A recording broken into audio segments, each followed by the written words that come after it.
Thank you very much. Thank you. Thank you. Thank you, President van der Bellen, for your wonderful speech and for your partnership and for your passion for the environment. And thank you very much to Monica for organizing all of this with the whole team. Let's give again a big hand to Monica Langtara.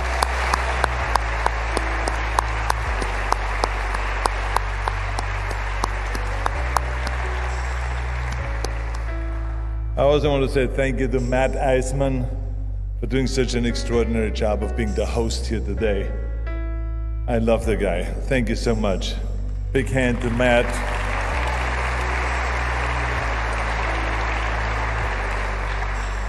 Then thank you for traveling all the way over from Washington, John Podesto, the climate czar for President Biden. Let's give him a big hand.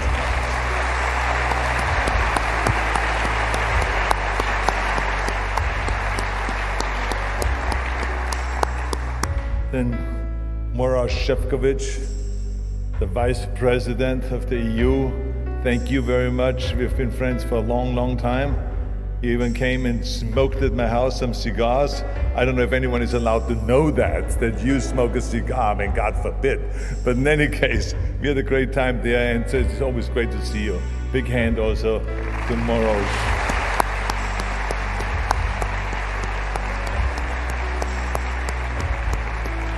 And then to the ambassador, Vicky Kennedy. Where's Vicky? Oh, right over there, Vicky. You look fantastic today. Look at that. Big hand to the ambassador of the United States, Vicky Kennedy.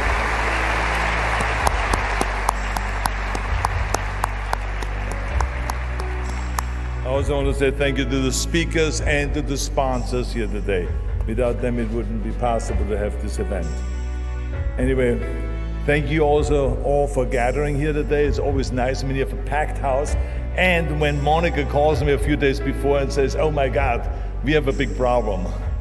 I said, what's the problem? She says, I had to turn away 1,700 people. I said, well, that's not the problem.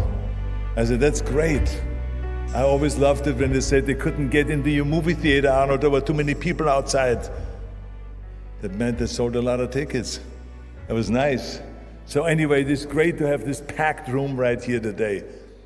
Now, we started, of course, the Austrian World Summit to create a stage where world leaders, business visionaries, and subnational governments, and youth activists could come together and say whatever they need to say, not just what people want to hear.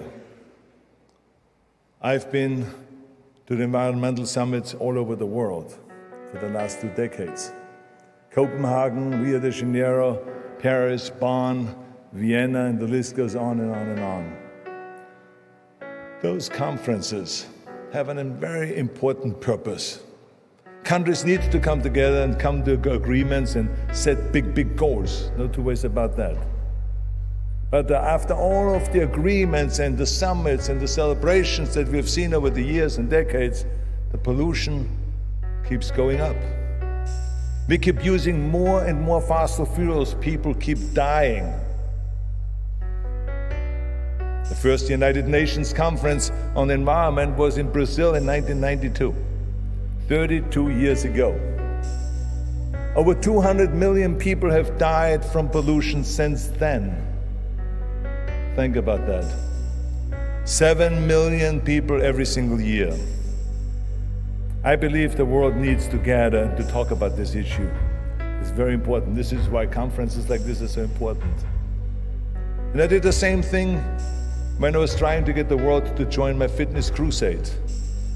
The more meetings we had, the more summits we had, the more gatherings we had, the better it was. And we all of a sudden saw some great progress. The people all over the world started exercising and taking food supplements and getting healthy and all that. But here, when we come together, I don't believe we have anything to celebrate.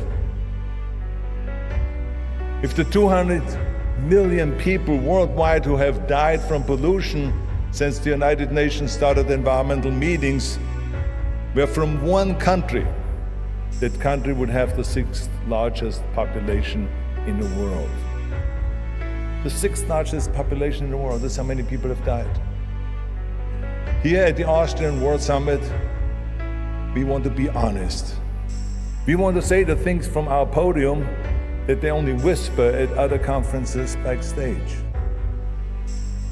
We can't just keep going to conference to conference and blaming the oil companies for all of this, because that obviously isn't doing the job. All we care about is action. Everyone knows me, that's what I always say, action, action. Talk alone won't save us, but action will. And note that we all want the same future, we all share the same vision. No two ways about that. I can see it very clearly in front of me. I see a world with clean and blue sky. I see a world without pollution choking our children and killing those 7 million people every year. A world where no matter where you live, you can drink the water and breathe the air without a second thought, just the way I grew up here in Austria. I see a world where fossil fuels are actually a fossil, a relic of our past left to history. A world that chooses the future instead of the past. A world where solar, wind, water, batteries, and clean nuclear power have replaced coal, oil, and natural gas. I see a world that never fights another war over oil or is forced to tolerate a country's terrible actions because we depend on their resources. A world where countries live in harmony because every country has access to the sun, to the wind, to the water, and the elements that can power our lives. That is my vision. Now I know we all share that vision. We all believe that climate change and pollution are an existential threat. We all want a world without oil and coal and pollution. So why don't we act like it, is the question. Why don't we make moves to get us there? I tell people in the gym that when it comes to motivation, there are two Arnolds. There's the inspiring pat on the back Arnold, and there's telling you the truth and what you need to hear, kick in the ass Arnold. You all deserve a pat in the back for decades of work to protect our environment. I'm proud of the work that you've done to move us towards a cleaner future. You've made us all aware of the importance of clean air and water, the plastic in the ocean, the destruction of our coral reefs, the need to recycle and not to just create more and more waste. The list goes on and on. And I know that every single one of you means well. But today, I come to you as the kick in the ass Arnold. Because there are some harsh truths that everyone needs to hear. I have spent my whole life chasing big dreams, big visions, visions that everyone said were impossible. But vision is the first and most important step in anything we do. And that's what I talk about even in my book, Be Useful. Vision. You got to have a goal to know where you're going to go. I also mention in my book that after the vision comes the plan. And after the plan, the work starts. You have to do whatever it takes, whatever work it takes, to make that vision become a reality, even if it is uncomfortable. Especially if it's uncomfortable. Let's go back again to the gym. When you work out and you do your curls, the first few are easy, then it gets harder. Then it gets harder and harder, and then it starts burning, and then it starts aching. Then it starts getting really uncomfortable. And that's when the bicep really grows. Discomfort is where we grow. Being uncomfortable is the first sign that you're making progress. I believe that my environmental friends share our vision of a beautiful, innovative, clean world. But I do not believe that all of you are doing everything that it takes to make that vision a reality, even though your hearts are in the right place. In fact, in many cases, environmentalists have stood in the way of the work that needs to be done to achieve a clean energy future. Now, I understand we all make mistakes. At last year's summit, I told you the story of when we planned to build a new transmission line for renewable energy when I was the governor of the great state of California. I told you that story. The Sunrise Power Link, it was called. The Sunrise Power Link will bring clean solar power from the desert, from a big solar plant, to nearly 1 million homes. So you can have the best solar plant in the world, but if you don't have the power link, if you don't have a transmission line to get it into town, into the homes, into the businesses, you have nothing. It took 8 years for that vision to become a reality. But it only took 1.5 years to actually build. We wasted 6.5 years on red tape and lawsuits before we got to work. 6.5 years, environmentalists filed lawsuits and complaints to delay the project for as long as they could. It wasn't finished until the next governor, Governor Jerry Brown, was in office. He felt so bad for me that he had me give the keynote speech for that opening ceremony, even though he was from the other party. So think about that. That's how bad he felt. 6.5 years for a project that every environmentalist knew would decrease California's reliance on fossil fuels. So because of that, now we had to use more fossil fuels. So it was a great victory for the oil companies and the fossil fuel companies. We handed them a medal. You are the winner, because we get held up. 6.5 years for a project that every expert said would help large-scale solar farms boom and become more affordable for consumers. 6.5 years for what? Sadly, my story isn't unique. In a study of solar projects in America from 2010 to 2018, Stanford University found that 2/3 of them faced lawsuits, and less half of them are operational today. Think about that. Only half of them are operational today. We are talking about solar projects that were proposed 6 to 14 years ago. Today, more than half of them still aren't doing anything to get us off coal and oil. So again, another victory for the oil companies and for the fossil fuel companies.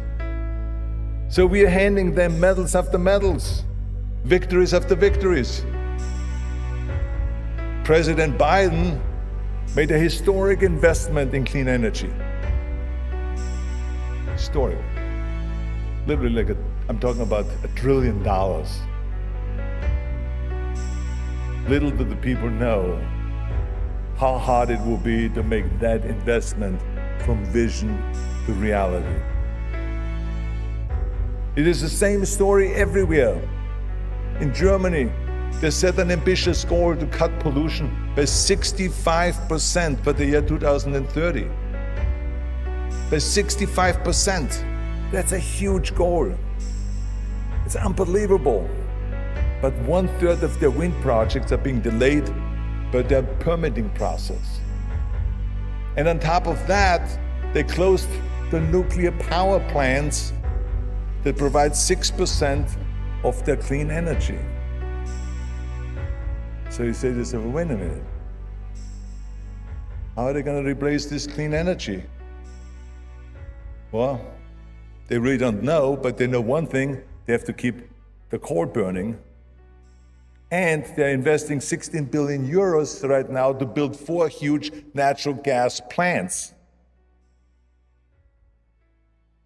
So I hope that you get the story here.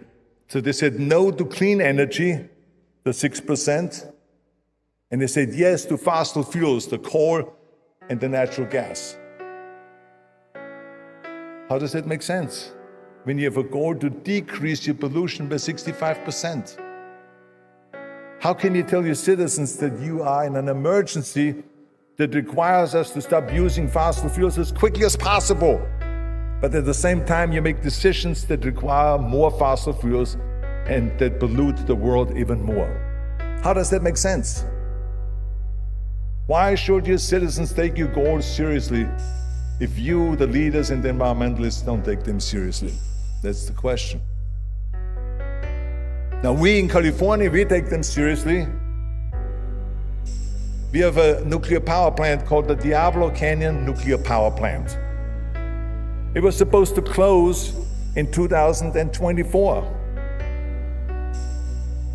But no.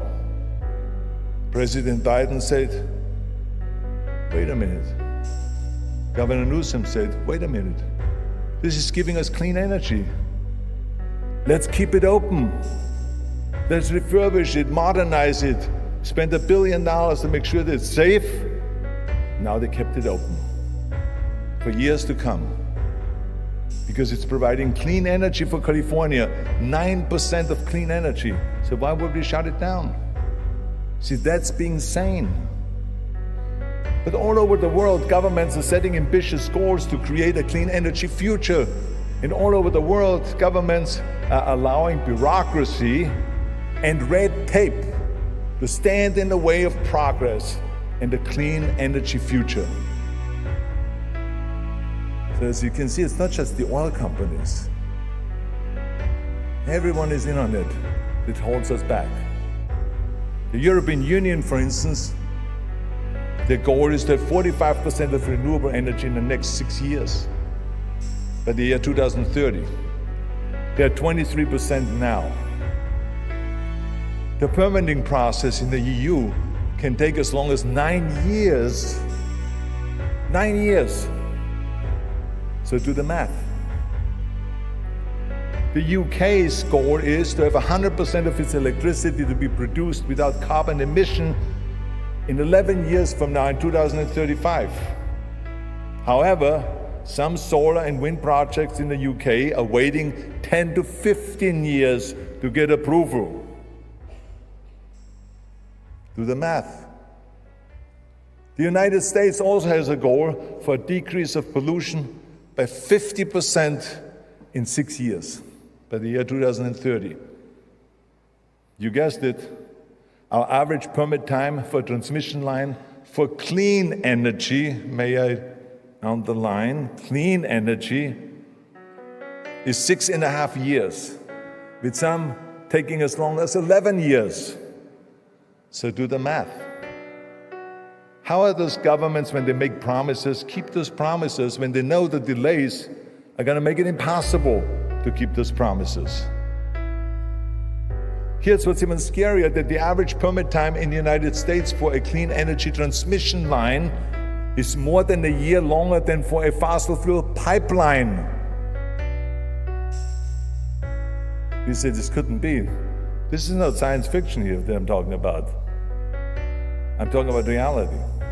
How can you tell people that this is an emergency when you allow this kind of insane delays? We know that governments have the power to cut through the red tape in emergencies. We know they do because I remember when I was governor, there was a connection to a bridge that collapsed after a fuel tanker crashed and burnt this giant on-ramp. For hours and hours, the flames were there and they was melting all the steel of that on-ramp. So it wiped it out. 280,000 drivers a day used that on-ramp. So you can imagine, I was in the office and I was scrambling. Oh my God, 280,000 used this on-ramp. We got to replace it as quickly as possible.